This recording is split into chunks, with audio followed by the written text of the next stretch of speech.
Battles between Syrian armed forces and rebel units continued for a second day in several districts of the Damascus suburbs February 7th.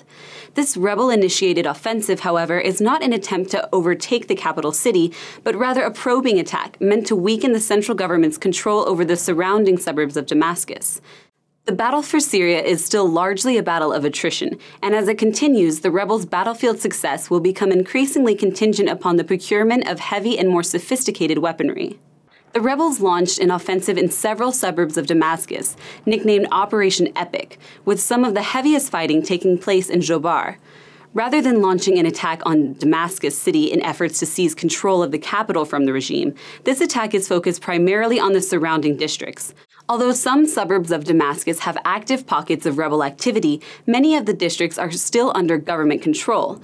Thus, the current campaign objective is to wear away at the regime's defense line on Damascus and to cut Assad's command and control lines from the center of the city to its outskirts.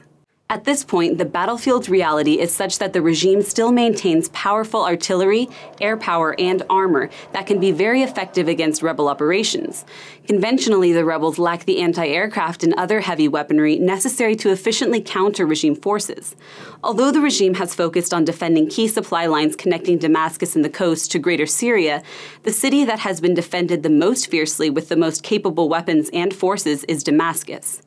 Damascus is the home of the al-Assad regime, and a loss of control over Damascus would largely symbolize a loss of Syria.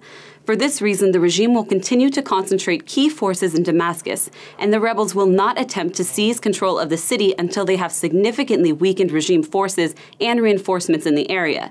One factor that could help to expedite this process is the rebel procurement of difficult-to-acquire surface-to-air missile systems and other heavy weapons.